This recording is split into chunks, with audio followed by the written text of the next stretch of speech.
quorum, 4 present. I'll call the meeting to order, the meeting of July 22nd, 2020. One thing to read here from the governor. It says, pursuant to Governor Baker's March 12, 2020 order suspending certain provisions of the open meeting law, General Law, Chapter 30A, Section 18, and the governor's March 15, 2020 order imposing strict limitations on the number of people that may gather in one place. This meeting of the Municipal Building Committee is being conducted by remote participation. Excuse me. No in-person attendance of members of the public will be permitted, but every effort will be made to ensure that the public can adequately access the proceeding as provided for in the order. A reminder that persons who would like to view this meeting while in progress may do so by tuning into Westborough TV. All right.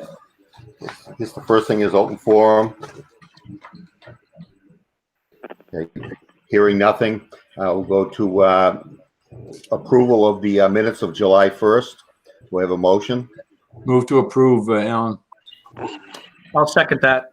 Okay, seconded by Jimmy. Yep. Any discussion? Okay, hearing none, we'll do a roll call vote. Dexter? Aye. Peter? O'Neill? Your mic there is off.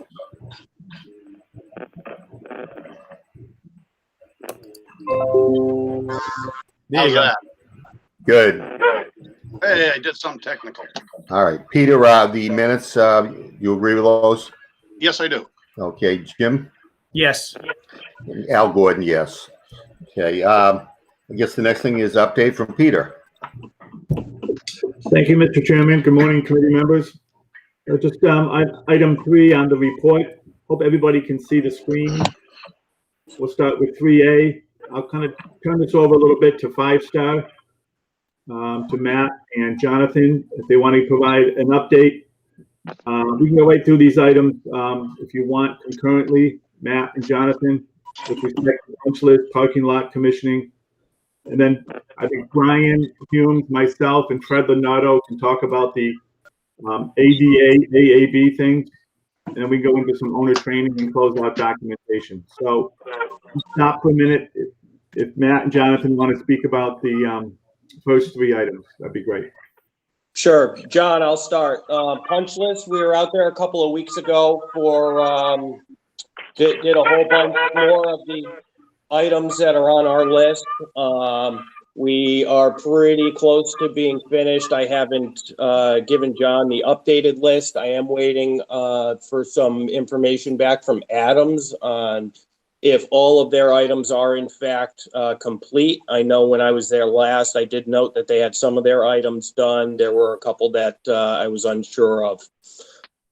With regards to the front parking lot, I know we did start that work. I've been a little out of the loop as to where it stands right now. I know Jim and Earl and engineering had concerns, and we were supposed to be provided with some follow-up information after that. I'm not sure where that stands. I know Site Tech is waiting on approval or the ability to move forward. They are, for the most part, there were a couple spots that they still had to touch up, but for the most part, what they had provided as the remediation plan to Brian, I think they were, I'm going to say, in compliance or close to in compliance with that document that they had provided to the design team based on what they were offering to do for the remediation. So again, I'm not 100% sure where that stands. John might be able to talk about that a little more.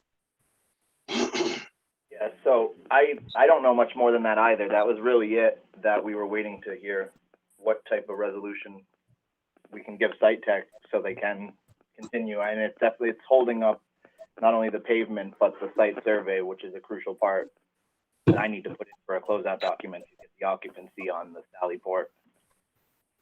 So we were waiting on that. And then the commissioning, moving forward a bit, they met on Monday, and then Peter did reach out yesterday and say that there was some issues coming from the commissioning agent. I haven't heard details yet, but I was made aware that they were supposed to be meeting this Friday as well to try and wrap up, from what I understand. But that is pretty much it for commissioning. And then just while I have the phone now, I'll just say that owner training, I am still working on getting the revised agendas. I did receive one. I forwarded that on for a review. And the other subs have been telling me that they are working on the revisions. It's been a slow process getting it. And for closeout documents, I did drop off the final piece for the certificate of occupancy for the main building. Just is a signature from Jim Stewart to say that the O&Ms had been all turned in. Other than that, with the site survey being done after the parking lot's finished, that should be one of the final pieces that I'll hand in that will complete the civil as-built. Then at that point, we should be able to just provide the last bit of documentation to get the final certificate of occupancy, which for the salary report. I've also been working still on the attic stock. I produced another updated list yesterday, which is pretty complete in my eyes. We're waiting to hear from the electrical sub and the plumbing sub. They do plan on bringing their material during their training. So that really is the last piece. And there's a few items that we need to order that are pending, and I've marked on the list. So I think we're making good progress on that. And some might need to be fully verified by Jim. I did go on site Friday myself and verified a few other items that weren't marked on the list prior. So, and that is also marked on my table.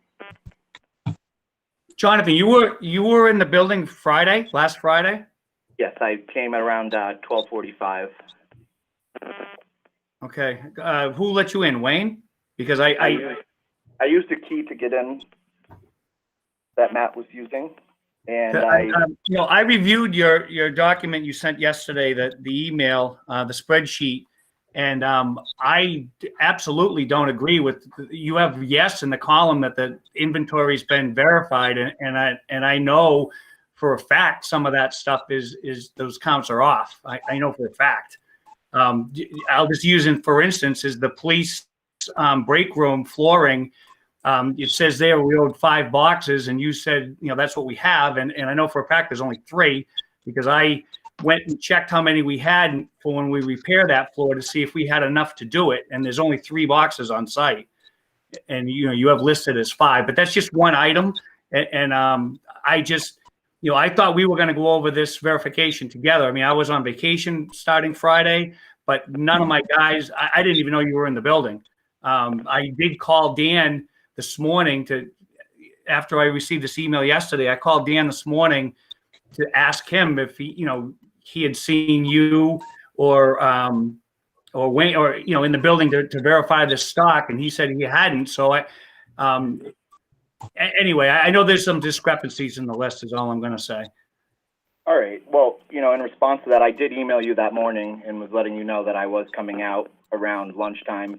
And again, I was on vacation, and I, and I'm sorry about that, but I was not available Friday. All right, no, and that's perfectly fine. I was going into more due account of what was there myself, but on the list, I did mark items that I verified myself, and everything else was directly off the list that were generated by Matt and Peter to the exact number. So I think we can go over that if you'd like and talk about discrepancies, but everything else that's on there isn't on the list. That's where one of the problems is having. We're going off of a list that was made months and months and months ago when everything was in a pile in the Sally port and under the carport, and now everything's been put away, and I just know that the counts are off. I question some of this list, and we don't need to get into this now and draw this out, but there's further work that needs to be done on this stock list. Attic stock. Understood. Okay. Can I jump backwards to the training when we finally get there? Now I know John did send you, I believe, an updated agenda that came from Adams Plumbing and Heating.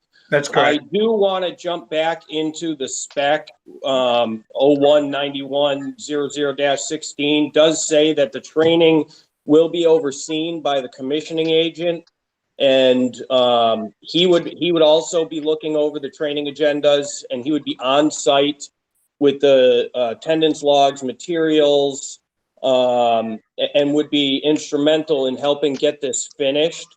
Yeah. I think that we should, lean back on that so that you get exactly what you need. I think the commissioning agent is the one who will be able to fill in those blanks versus me or you trying to backtrack and hope that everybody gets everything right. I mean, we're a GC, we're trying to follow the spec, but we're also not those professionals. And I think the commissioning agent could be that guy saying, hey, you skipped over this, let's go over this. I think that's something that we really need to stick with in order to get this finished right and not keep coming back and forth to it.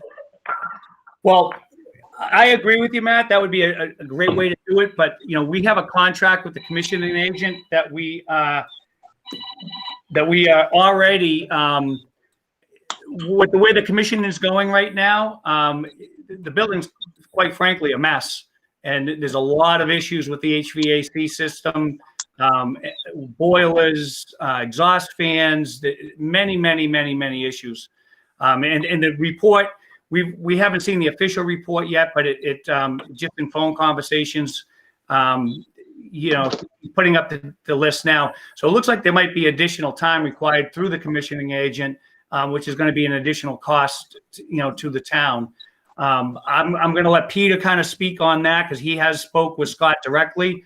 I think it's going to be just a vague thing right now until we actually have the paper report in our hands. But, but that obviously, if that's in the specifications that the commissioning agent is supposed to oversee training with it, we can work that into the, what's coming ahead of us. I just think for all involved, it's probably a smart move because you might miss something. We're going to miss something. We're trying to review the agendas, and I mean he's the professional, and having his eyes on it, I think is integral to us finally getting the hell out of Dodge.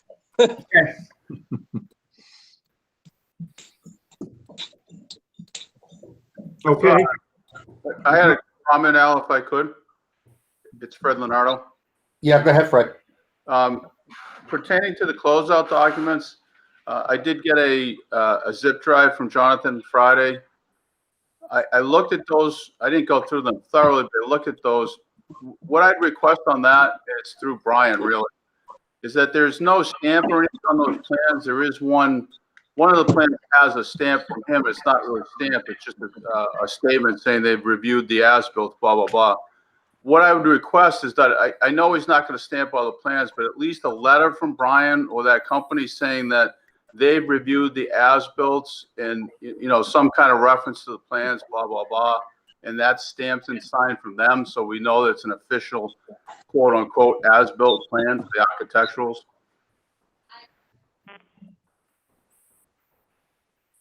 Ryan, can you respond to that? Yeah, I know that whatever we've received, we sent, if it's MEP related, we do send it to BVH engineers that actually look at it for what they are requesting. They don't have a stamp that they're not approving shop drawings. They just review shop drawings. So they wouldn't seal them or put any stamp on them, but all they can say is they've been reviewed. So that we can get that they have been reviewed, because when BVH then sends it to us, they give us that acknowledgement. So they have been reviewed. We've had this discussion before. I want to say several months back, Al, where the contest between what has to be sealed and what doesn't have to be sealed. I think we should have put that to bed a long time ago. I don't know what Fred needs from either Brian or BVH, but that should have been done a long time ago. So, and I've gone through this with the code. I've been called out on this before relative to the building code. Massachusetts, any plans that are submitted or any documentation that's under construction control, in fact, does have to be sealed. I can quote the code on that. But the bottom line, the MEPs, the letter that Brian's referring to as some kind of statement would be great. But also the architect should be supplying me a sealed letter saying they've reviewed blah, blah, blah. Just something that verifies that they've reviewed it, and that's then sealed and signed by them. I get the MEPs, we can go round and round on that, but again, I can also write or quote where I find that in the code too.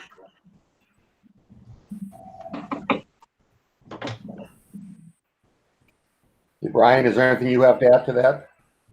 No, it's first request. It was first I've hearing of this request right now today. All right, can we look into this and get this taken care of right away? Well, everything that was submitted last fall, and we have reviewed it.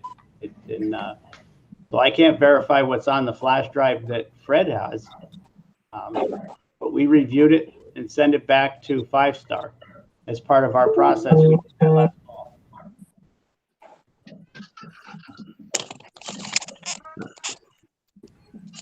Well, Peter, is that something you can help facilitate? Yes, Mr. Chairman.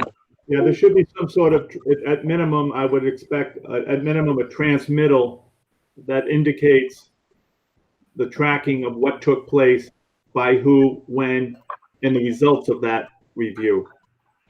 I guess I would say at minimum, one would think there would be a transmittal that said the design team reviewed the documentation and finds it, I will use the word acceptable. They transmit that on to the contractor. The contractor takes that transmittal, adds their transmittal to it, and forwards it on to the owner. At least that shows some sort of tracking mechanism, which may satisfy the building commissioner's office that it's gone through the process. So I want to jump in real quick, and that Peter's right, and we do get that. We send out a cover page, and then it comes back, and it's marked as reviewed by BVH or Brian Humes, and then we send that on. And all the as-built that have been handed in include these. And I believe that's what Fred's saying is not enough. Am I correct, Fred?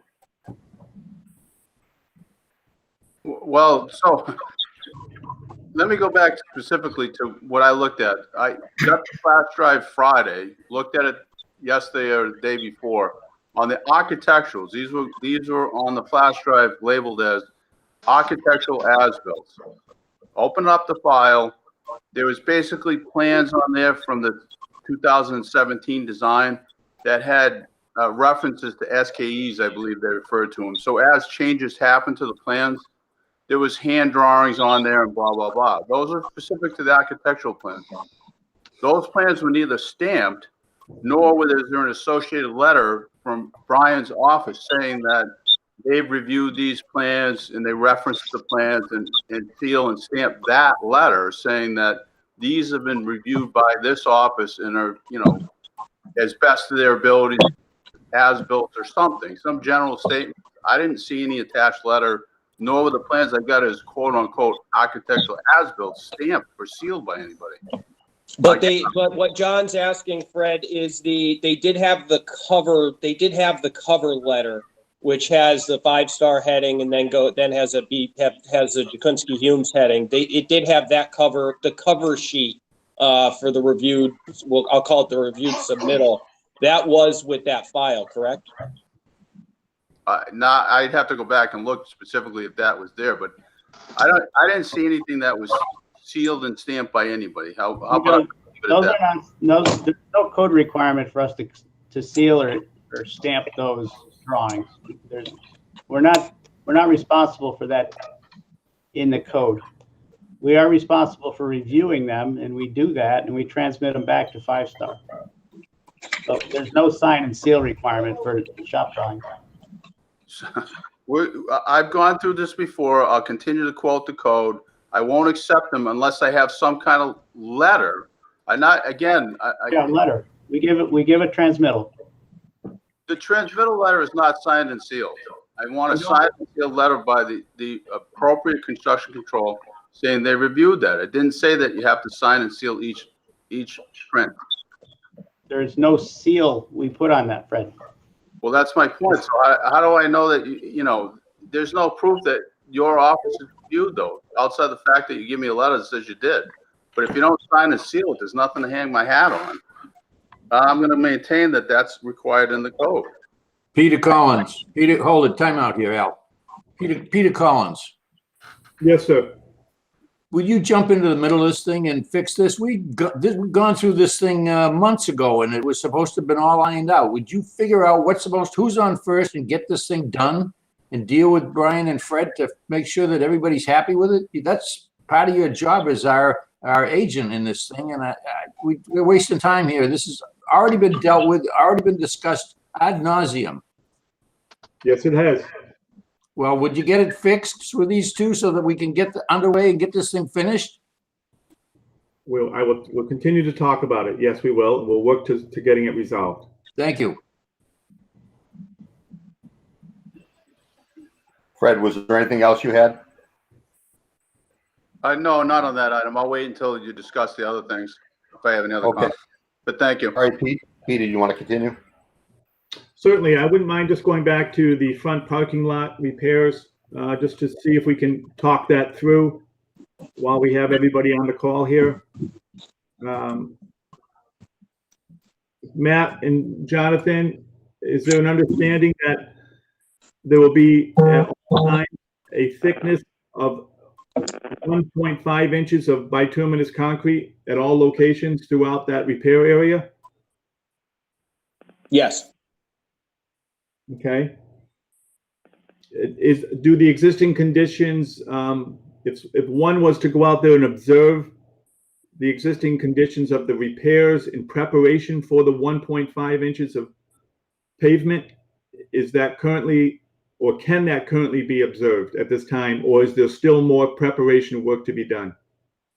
There's more preparation definitely at this sidewalk. He couldn't get close enough to the sidewalk with the equipment he had to go to get down to where he needed to be. And he was acknowledged that fact. Other areas, he said they will still get the 1.5 inches that are required. Okay.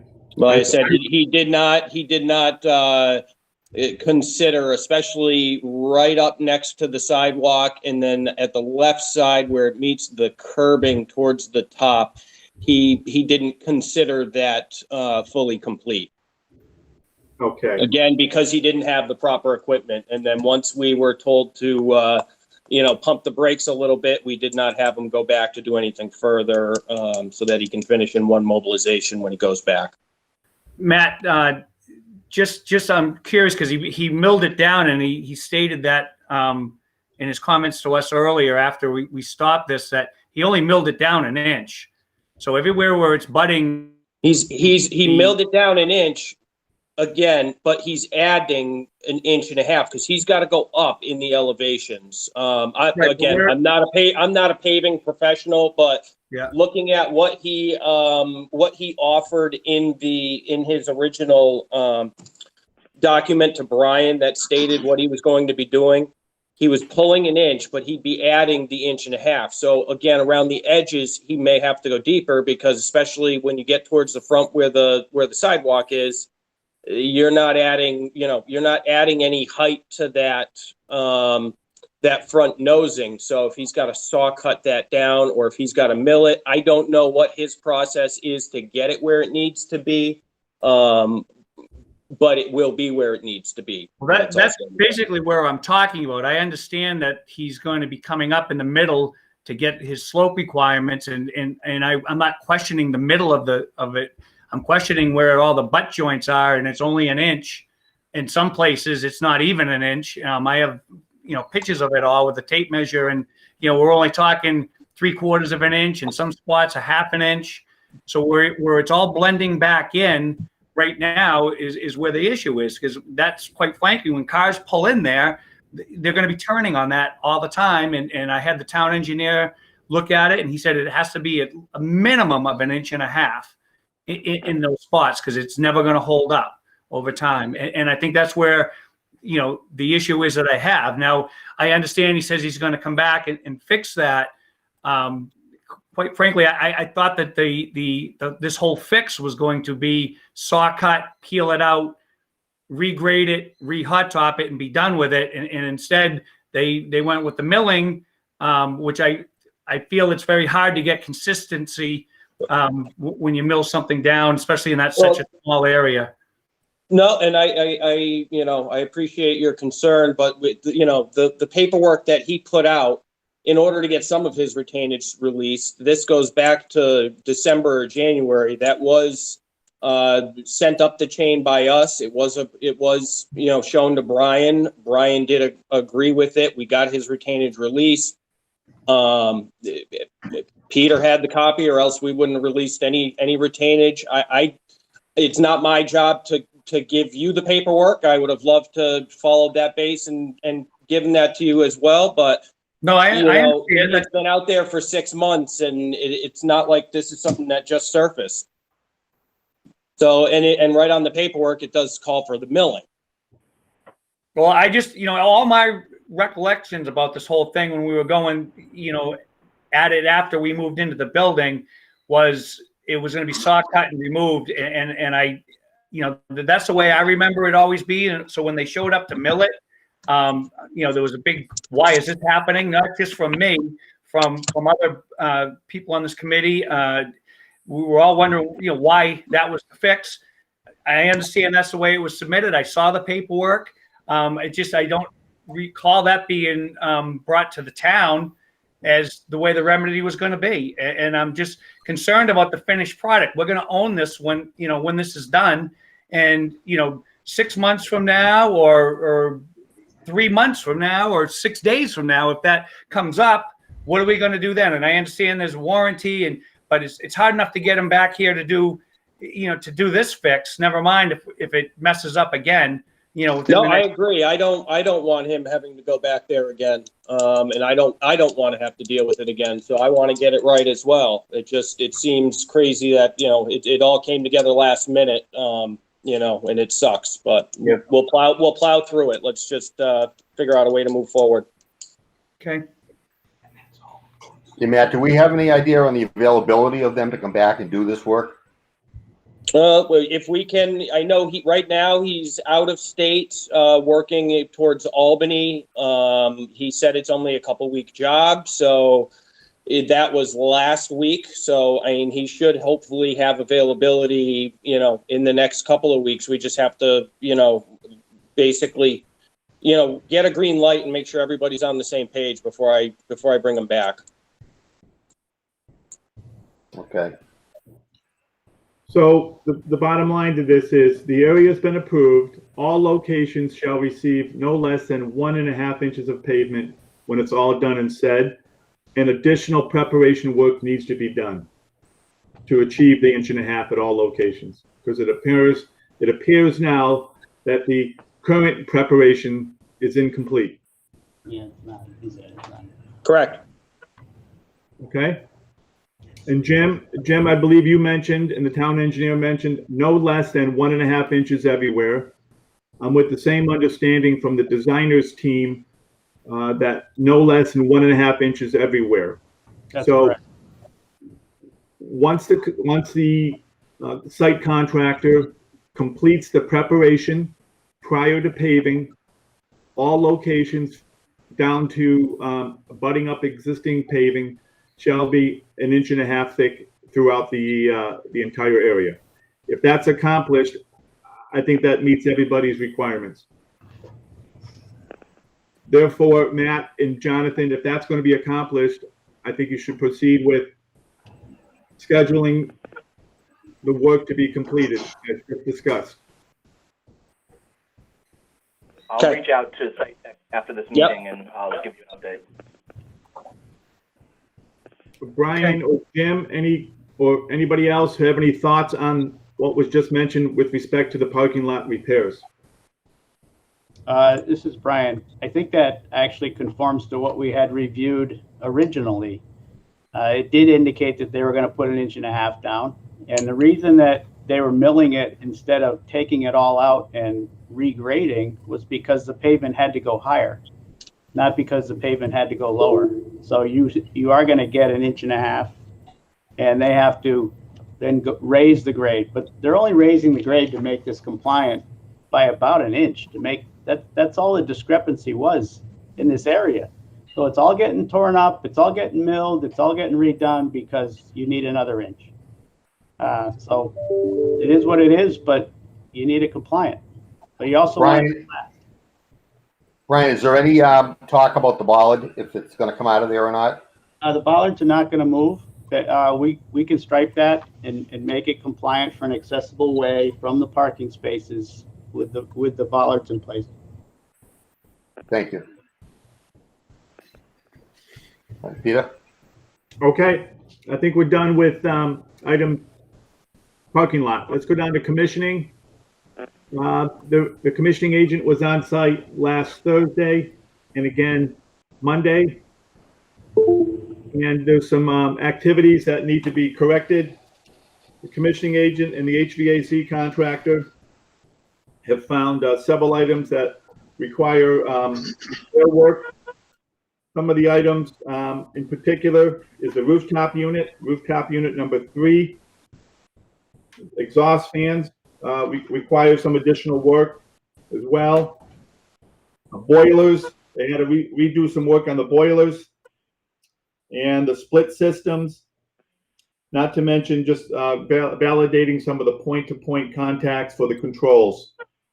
The commissioning agent's report should be coming out later this morning. I will distribute it to everyone for their information. The next point of time when the commissioning agent will be back on site will be this Friday. Peter, the problem with the air conditioning units, does that have anything to do with the equipment itself, or is it the installation? Or what's causing the problem that they're not getting the AC working in the building? Well, I'm told there are a couple of issues with respect to both from the factory and or the manufacturer and or from the installation with respect to control sequencing. I'm told the rooftop unit number 3 is apparently blowing a lot of fuses, and the fans, the directions of the fans are in the wrong are running in the wrong direction. And then the on-site or the control sequence did not match the design. And there's some other examples of some sensors not being wired properly, and the system continues to shut itself off. So there's a conversation that I'm told is ongoing between the installation contractor, Adams Plumbing and Heating, and the manufacturer, which is Johnson Controls or York. And at the same time, the commissioning agent is also speaking with the mechanical contractor, Adams, on site, and mechanical contractor subcontractor, AJ Roberto, which is the temperature control subcontractor as well, in reference to sequence of controls, point-to-point contacts, and validation of how it's running and how it's currently programmed. There's several things in several different directions that need to be corrected. Maybe Matt and Jonathan can jump in terms of what they're aware of that Adams is doing and or AJ Roberto.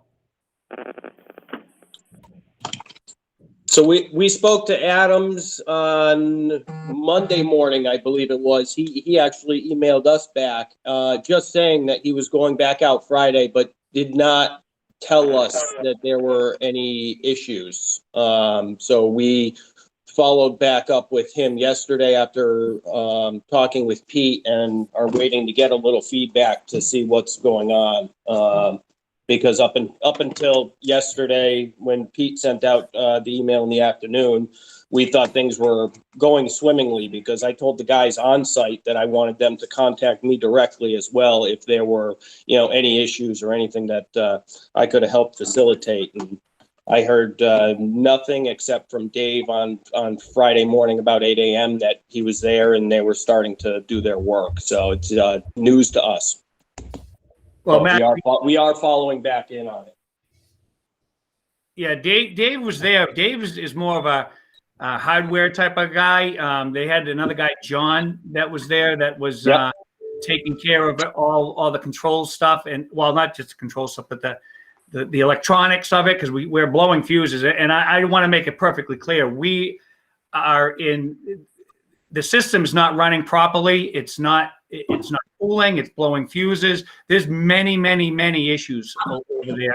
And again, I'm going to just wait and defer to the commissioning agent's report. I have talked to Scott. I spent the day over there with him and Tony on the first day of commission in there. And it's quite substantial, the list. There's a lot of things wrong, and it really goes above Adams. Some of the stuff is right back to the manufacturer. And I believe that there's talk of having a manufacturer's rep on site coming up shortly to help address some of these issues. Good. Like I said, we'll follow back up and we'll kick it up the chain to you guys as soon as we know more from Adams as well directly, just so that we have a consistent loop of information going through. I think Dexter wanted to speak. Yeah, Alan, to Peter Collins. Are you in this loop at all, Peter? Yes, I am. Well, again, as our agent, I think you should be more involved and get this thing put together so we can get Matt having to do another project instead of putting all his time in here. And this is ridiculous. Don't worry, I'm working 3 others, but still fit you guys in. Okay. All right. Thank you, Matt. I appreciate that. I respect that. But just the same, Peter, if you can get this thing put together and get the people that need to be here so that it can be fixed. I mean, this is ridiculous. Yeah, Dexter, we just started commissioning a week ago. We waited and we got it going. We're 2 days into it, and I just got the report yesterday afternoon from the commissioning agent that was there Monday afternoon. It's happening the same day. I understand that, but this is not just, this issue hasn't just happened yesterday. This happened 3 weeks ago. No, we were talking about this. No, we're talking about, 2 weeks ago, we did not know the fuses were blowing. We did not know the boilers didn't have water in them. We did not know the exhaust fans were not controlled. We did not know the split units were shut off. We didn't know all that until Monday night. All right. I thought we had this back in the last meeting that Jim was having problems with the HVAC. Yeah, Dexter, that was the beginning of the problems. I mean, all of a sudden things just weren't working. And Adams did, with respect to them, they did come out. They sent the technician out every time I've called. All right. Well, Peter, okay. I thank you, Joe. I understand that, but still, Peter, you need to be involved in this. And you are, and that's fine. I'm not being critical here, but just let's see if we can get this thing wrapped up. Matt, I feel for you. All right, Peter, we're back to you. Okay, we'll move down to the, if you don't mind, maybe we'll stay with, are we all set with owner training and closeout documents? Any further discussion on that? If not, I'll move down to the accessibility issues, the ADA and AAB items. As you may recall, a consultant did a report and there was a series of items that were identified to be out of compliance in accordance with the consultant. There's been ongoing discussions between designer, contractor, and building commissioner. We had a phone call on Monday morning. The designer, the building commissioner, and the OPM. We discussed a series of items that are either A, under dispute, and under dispute is an idea or an identification, I should say, of an item that the contractor feels or felt they've installed the work in accordance with the documents, and or the designer feels the contractor needs to make adjustments to those because they're out of compliant with respect to measurements. And then there's a list of items that are inherently a challenge because of the building and the building's age and its existing condition. So there's a consideration to submit an application from Westborough to the Massachusetts Architectural Access Board seeking a variance. And on that list of items to be requested to receive a variance, there was consideration to add to the list some of the items that might be under dispute, again, due to dimensional questions. In particular, one could argue existing conditions, measurements, existing conditions, items to remain, etc. So right now, the list, I'll stop for a minute. I'll ask the building commissioner to jump in. I believe he has an opinion on certain items, as does the designer. And I think there's been some discussions internally within Westborough that may or may not want to be discussed this morning. So I'll stop and I'll ask either Fred or Brian to jump in and add to it, and or the contractor on some of their items that they claim they dispute, and try to put this together. The list was rather lengthy at one point. I think it's gotten smaller, if I could say it that way, but I'll ask for others to contribute to the conversation. So if I may, it's Fred Leonardo. I'll speak to my end of it, if you will. Yes, I agree with Peter that the list has shrunken considerably, so that's a good thing. There's the biggest thing right now is it revolves, well, I say biggest, but the most question revolves around the bathrooms. Some of them being existing, some of them being new. As far as I'm concerned, any of the new bathrooms, if they're not compliant, they're not compliant. They were built from scratch. There's no reason to ask for a variance. If I was on the board, I wouldn't grant a variance for a new bathroom for any reason, because there's no justification for that. But I'll go back to my original list. I put together over a month ago now a list of disputed items between 5 Star and the architect's firm. That was supposed to be reviewed by those parties, and that hasn't happened to date. So I'll kind of leave it at that for the time being.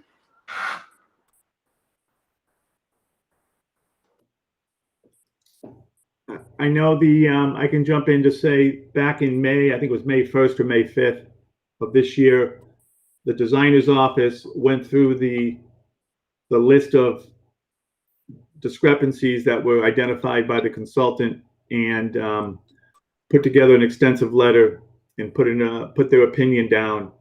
And I believe that opinion still remains in place today. I don't think much has changed in that direction, but I'll ask Brian if there's any change. And I don't think there is, because we had a conversation a couple of days ago, but I think the designer's position on some of these items remains as written in the letter back in May. This is Brian. The meeting that we had this week was Fred, Peter, myself. We reviewed with Fred a list of 17 items that we were including in the variance request for the Mass Architectural Access Board. And in reviewing those 17 items, Fred has come back after conversations with Christie and said anything that we consider to be in dispute should not be submitted for a variance. And so that would take that list of 17 items down to maybe 3 items, 2 or 3 items.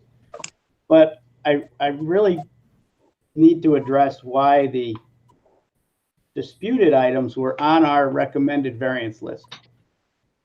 The things that are in dispute have to do with dimensional deficiencies that, in my opinion, are minor. The intent of the code, I understand. The need for architectural access, I understand. The installations that are there have been documented by this consultant. And in some cases, we're looking to the need to do some significant work to get a condition into a compliance of maybe 1/4 of an inch to 1/2 inch. It seems, in my opinion, that the intent of the code and the intent of architectural access is within the facility as it stands. And I'll give you an example. We have a bathroom where we're required to put the center line of the toilet 16 to 18 inches from a sidewall. We have on our drawings that from the sidewall to the center line of the toilet is supposed to be 18 inches. So as far as the design is compliant. So we've done it correctly, we've shown it correctly. But when construction happens, we all know they might not hit the mark to that degree. And we have an instance where it's indicated at 18.25 inches from the sidewall to the center line of the toilet. I don't think a 1/4 of an inch, which is probably the length of your thumb fingernail, is going to make a difference in the intent of the code. Whether it's 18 or 18.25, I understand the need, and it has to do with mobility. It has to do with access from the toilet to a grab bar. It has to do with the code, but we're all hiding behind this code. If we look at the intent, at 18 or 18.25, the intent's still there. You can still get to the toilet. You can still reach the grab bar in a 1/4 of an inch, in my opinion. Should get relief. So my relief, since we're not getting relief from anybody at the town of Westborough, my relief was say, let's ask the Mass Architectural Access Board to see if they'll grant relief before we jump in and get filed subbidders involved and general contractors involved and rip the whole wall out. Because to make it 18 and not 18.25, you have to get to the carrier, which is behind the tile wall and behind we'll have to tear the whole thing apart. We'll have to get a carrier moved a 1/4 of an inch, put it all back together. So now we can all say, there, that's what we wanted you to do in the first place. Now, Dexter, you just said, I feel for you, Matt. And I do too. And that's why I'm putting time into this to see if we can get relief. Because in honesty, I don't have to put any time into this at all. I have on my drawings 18. I'm done.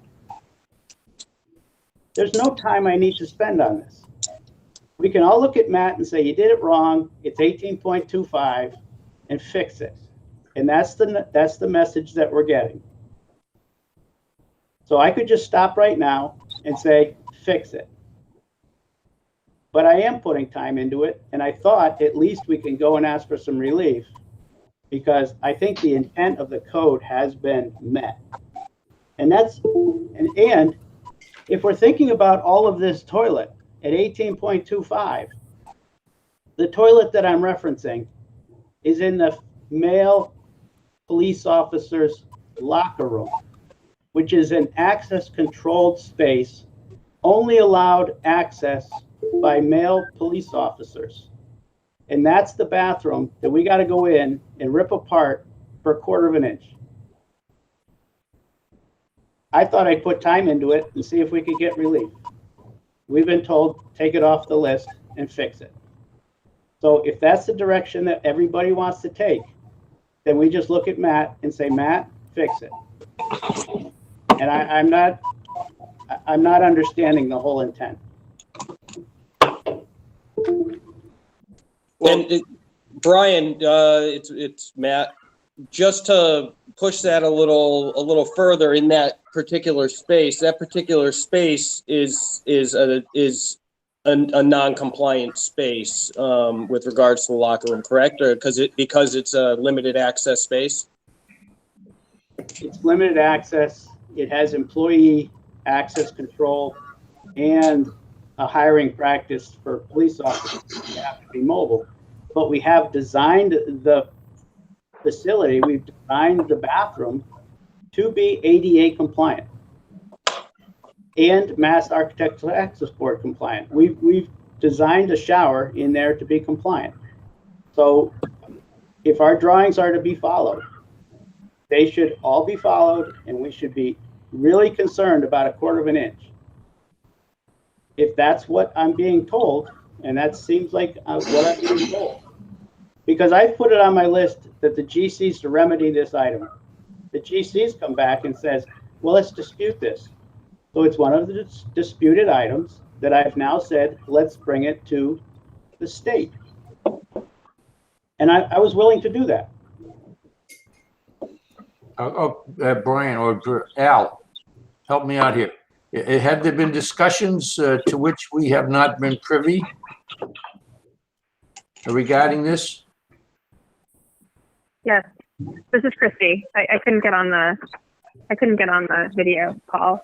Good morning, Christy. Good morning.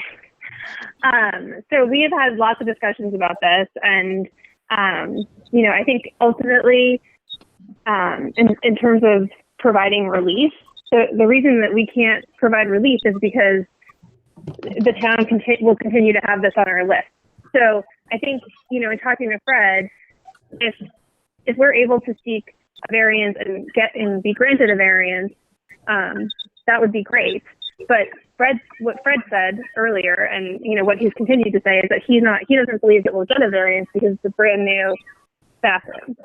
If the committee decides to move forward with applying for variances for all of these things and we're granted them, that would be great. If we're not, then the question is, who's responsible? And what I'm hearing Brian say is it's the GC because his drawings were correct. Okay, that's fine, Christy, but I thought that I was understanding here that all of those items were pulled off of the variance request. They were pulled off because we didn't believe that we would get relief because it's a brand new room, a brand new bathroom. Well, should we let MAAB decide that, whether it's relief, or should we take a guess that we're not going to get relief and not put it on the list? I think if we're all clear that if the access, I think this is the conversation Fred and I had. If we're all clear that the responsibility lies with the GC, if we don't get relief, then we can attempt to get relief. Well, that was Christy, I will for that particular bathroom. That is new construction, and yeah, if we didn't get relief, then that would be on my plumber and other filed sub bidders to adjust their product. Where it's not going to fall on the GC is going to be in your gang bathrooms on the second, third, and in the basement, because those were existing to remain carriers in existing to remain spaces that were to receive new finishes on top of those existing to remain finishes. So, I would, we're as the GC, we're not trying to shy away from anything. We've fixed all the toilet paper towel dispensers. We've removed door closers. I've had guys out there adjusting rails. I mean, we've readjusted doors that have been chalked open for the last 4 months to make sure that they can still open and close at the 5 pounds per square foot. So there's certain limitations to what I'm going to do at this point. Obviously, if it's in new construction, they decide we have to deal with it, then we're going to deal with it. But you go through things like grab bars that are at 36 or 36 to the center instead of 36 to the top. Unfortunately, the hardware that runs the toilets limit to where you can put those, and the drawings call for 36 in the center. Latches in those bathrooms are, per ADA, they're ADA compliant, but they're not AAB compliant, yet the, drawings and specifications, which were all reviewed by the town in 2017, call for, ADA compliance. And I'm trying to, barter with my hardware vendor to go in and try to drop those down so that I can take those items off the list. So we're jumping in, but I'm, until I see what the full list will be that we're going to try to get a variance and that would come back, I don't want to make a blanket agreement that, 5-star will take care of anything that doesn't get a variance. Well, I think we should go ahead and apply for the variance based on Brian's list. If he's put together a list, I think we had that at the last, a couple of months ago, we had that list. And we take our chances. And if we're out by 1/4 of an inch or the railing's an inch too high, and it's the ADA, it was designed to meet the ADA compliant, and for whatever reason it's not there, I think we ought to take a shot at a variance, and then whatever we get out of the variance, we live with it or we fix it. Dexter, if I may interrupt for a minute, I wholeheartedly disagree with you, and let me explain to you why. You can if it's all right, Fred. I Well- don't take it personally. Well, good. I'm glad. I'm glad. I don't mean to offend you personally either. Let me go back to last meeting we had, and here's the conversation, almost verbatim. There was supposed to be a conversation between Five Star, Brian, and Peter to talk about the disputed items. And one of the things that Brian specifically said is that, for instance, some of the toilet seats are at 19.5 inches. What he pointed out to is that there may be a possibility of replacing that toilet seat with something that would get it to 19 inches.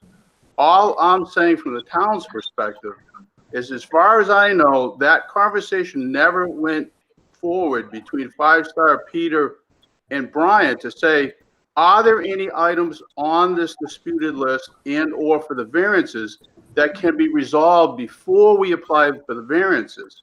That's what I'm asking for. I'm not saying the town and through Brian shouldn't ask for variances. That's not what I'm saying. I'm saying that at least there should have been at least a verbal attempt to say that we might be able to correct some of these with minimal expense or minimal intrusion before we ask for the variance.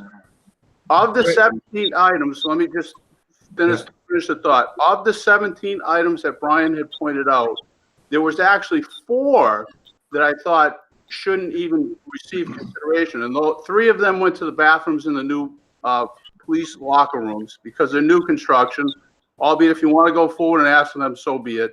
One of them was the shifting of a grab bar.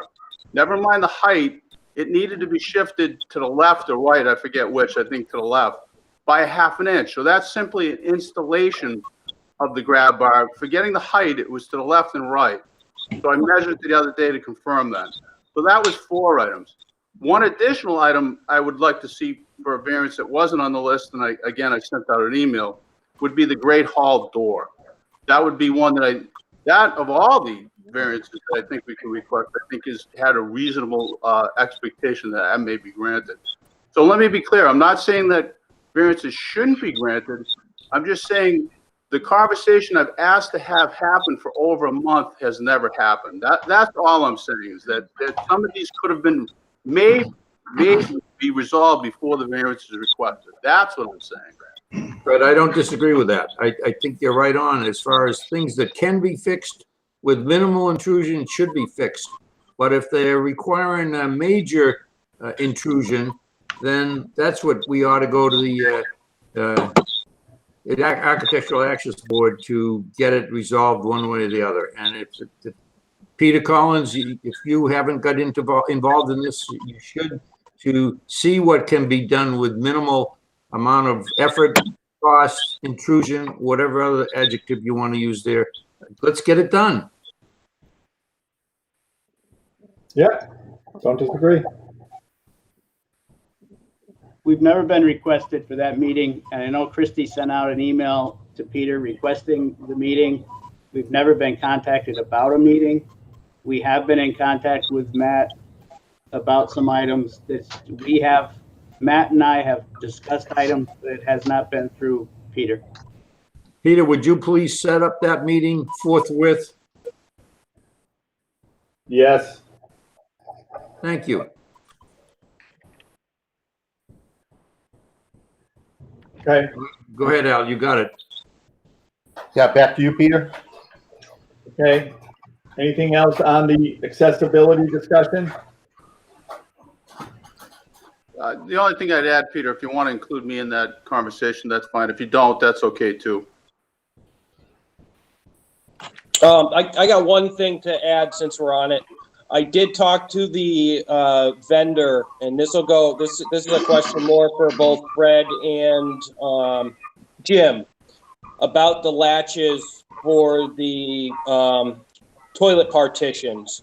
They are willing to drop them, but the problem is you're going to have, unless they leave the secondary latch location installed, and I'm talking about the piece that the door hits against, you're going to end up seeing a hole. Now, like I said, they're installed per their guidelines from the manufacturer, and they got to be dropped 6 inches. So what you'll end up seeing is an extra piece of hardware, or a sex bolt with a cover on the other side.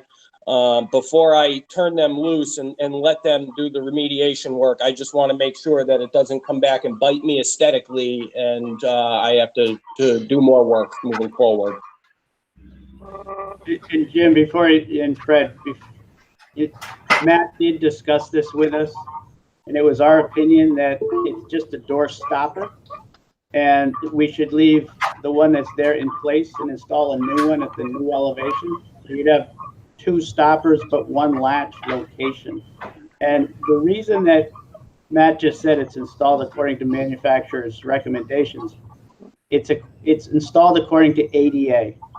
But Mass Architectural Access Board within the state of Massachusetts has its own requirements that has it 6 inch lower than ADA requirements. So it's a national company that does partitions. They do it according to a national ADA standard. They should have picked up on the fact that it was in Massachusetts that needs a Massachusetts Access Board height location. So move the latch, but don't move and add a stopper, but leave the one that's there in place also. Any other comments on this? Well, So- this is Peter O'Neill. If I could ask Matt. Yep. When you say there'll be a hole, Matt, are you just talking about screw holes? Yeah, essentially. So what you have is these units are, it's kind of like an H clip with a latch, that the slide bolt would attach to, and there's a sex bolt that goes all the way through the partition, connects on both sides, has kind of a finished look to it. Or some of the other ones actually have the threaded portion on the latch itself and a small sex bolt that would go on the inside of the latch. So, I mean, it's fairly minimally invasive, but I just don't want any surprises at this point. Well, I have just 2 thoughts on that. I know this is a minimal thing here, but if you had to move the latch down or the strike or the stop, and you had some screw holes, can we not take and put a cover over the screw holes? I know sometimes when we install storm doors, they send you things to plug holes on the edges and things. Is there not a way to snap in I don't even know what you call it, like a rivet type thing that would you'd see that there was a screw there at one time, but there's not anymore, so you wouldn't have a hole? Or can we just put a couple of stainless steel small screws in there to fill the space, to fill the hole back up? Either way, it gets filled with something, but you're likely going to see it. She's trying to figure out what size hardware she can get to make it work and keep it as minimally invasive as possible. But one of the options is to keep that, keep both latch strikes, installed, so you have one above the other, about 6 inches apart, again, in order to just so that there's no holes, peeking through the other side of the stall. Okay, well, I'd go for either method myself, putting the double strike in, or stop in, or fill it with screws, even a small stainless steel sheet metal screw from either side. I mean, a lot of things you look at in life you see some screw hole or something patchy, you say, I don't know what was there. Well, so what? I don't know. I think we're a little hung up on that, and all these other things, that the 1/4 inch thing, I can't believe. And I understand there's an interpretation, and the rule says 18 inches, but a 1/4 inch, I can't believe that the ADA or the HDHD or ABC or CBS or any one of the outfits would be upset with or question the 1/4 inch thing. I mean, it's nothing in construction is absolute. I mean, it can be, but at least where I work, it's not. You get really close. Sometimes you can't get exactly there. And if it was 1.5 inches or 1 inch away, I'd say, hey, that's got to change. But a 1/4 inch is, I don't know. I just had to add that little bit to me because I work with 1/4 inches every day. The 1/4 inch is almost tolerance, Peter, as I describe it. Yeah. Yeah. You adjust this. edge of a door instead of an eighth of an inch or a quarter inch. It looks a little odd, but it still will work if the, whatever. I just think I'm a big guy, so a quarter of an inch would only impact me if it was closer instead of farther away, because I got a long reach. Right. So Anyhow, as far as my opinion goes on the doors, I'm fine. I just don't want a situation where there's a hole left through a door or a petition or anything. Matt, like when we removed the door closers, all I really wanted, I didn't want open holes. I understand we had to move them. Now there's holes. Same way with this. As long as it still maintains a finished look, that's all I'm striving for. And it's really for, these are public bathrooms. Really the public hasn't had a lot of access to the building since it's been open. Due to COVID came up after the winter, and there hasn't really been a lot of people. But once there starts to be a lot of people back in the building, I don't want to hear the comments from townspeople that, look at all these, why are all these off? Why isn't there holes in all this? And I know it's very minimal, but as long as it has a finished appearance with it, as far as I'm concerned, I'm fine with it. Okay. However you decide to fix it, as long as it still has a finished appearance, I'm fine. I just have one little comment, if I may, and it has really nothing to do with that. But years ago, when we did a lot of kitchen work, a refrigerator would come in and it'd be hinged left instead of right. Right. So we had to change everything from left to right or right to left, whatever that would be. And they always sent a little package of snap-in buttons, and the refrigerator was designed that way. And then I can think of at the freezer door, they used to have a little icon like if it was Frigidaire that you'd snap into the hole you just created to flip the handle over to the other side. And to me, that's quite simple. And it's still, yes, it wasn't what it would be if it was done right, aligned right the first way. But I could accept that. It's Fred Leonardo, building commissioner. So I would defer to Jim Stewart and Christie on this, but I think their comments are valid. I just wanted to answer two other things that have come up, and I apologize for belaboring this issue.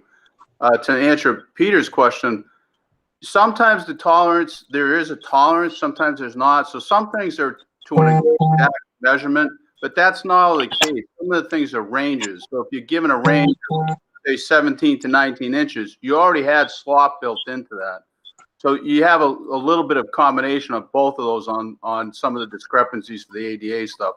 And the other general comment I'll make, and then I'll hopefully be quiet on this issue, is that I've, from a town's perspective, have decided in talking with Christie and Jim Stewart to accept some of the things on the report, and we'll deal with them as complaints come in.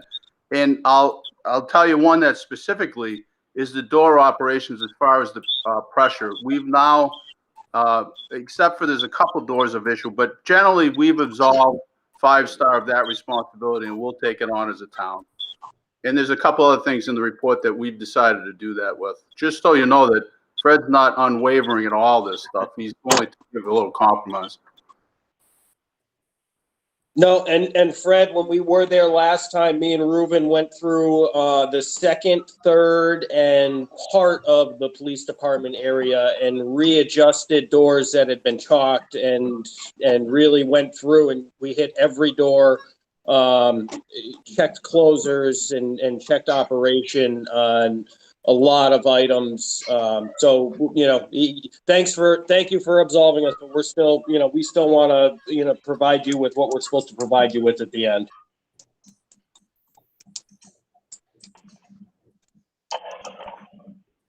Okay. Anything else on that item?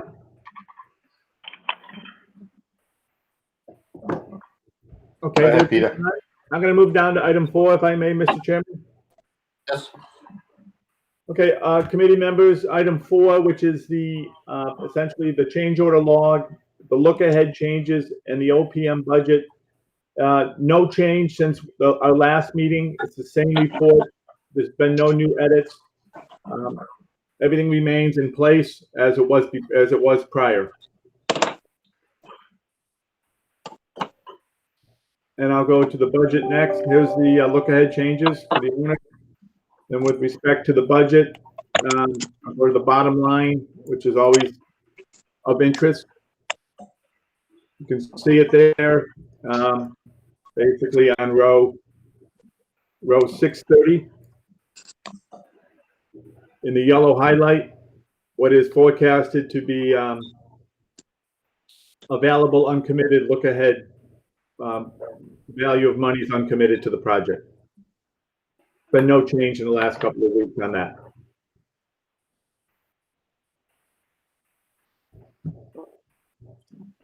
I open it for any questions. If committee members have any?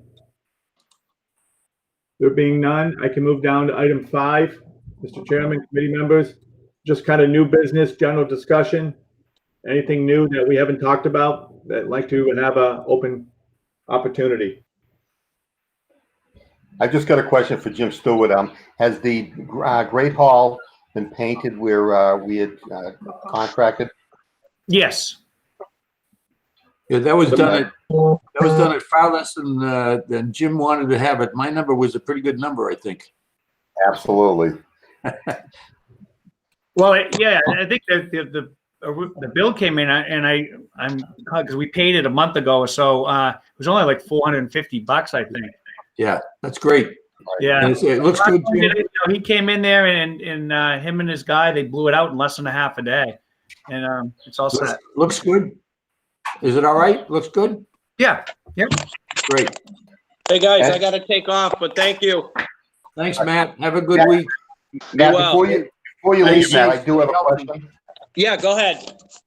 Have you spoken with the police chief in regards to the shower in the locker room there with the water that runs out onto the floor?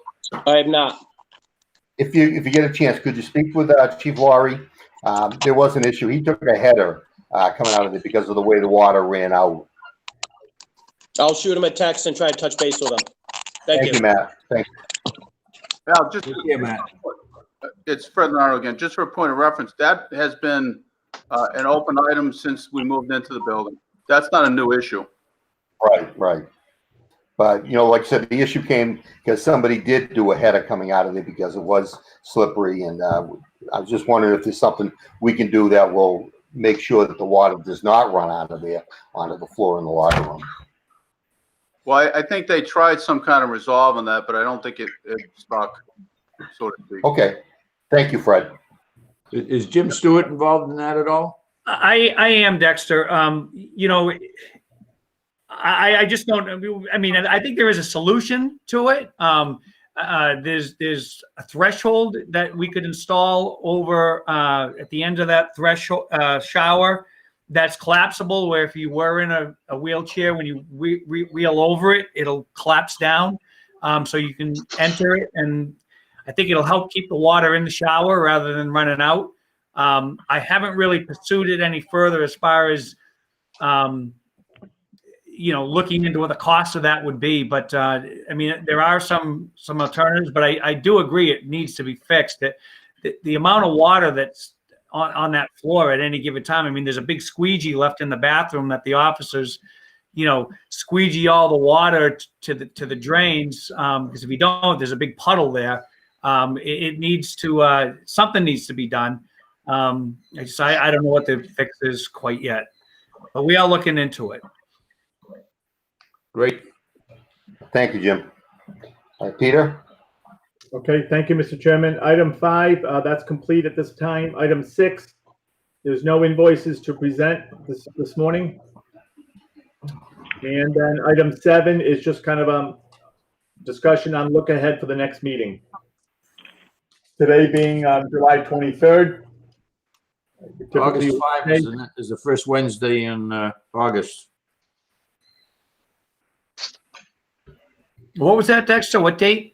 I got August 5. Do we need to meet in 2 weeks, or can we stretch it out 3 weeks maybe?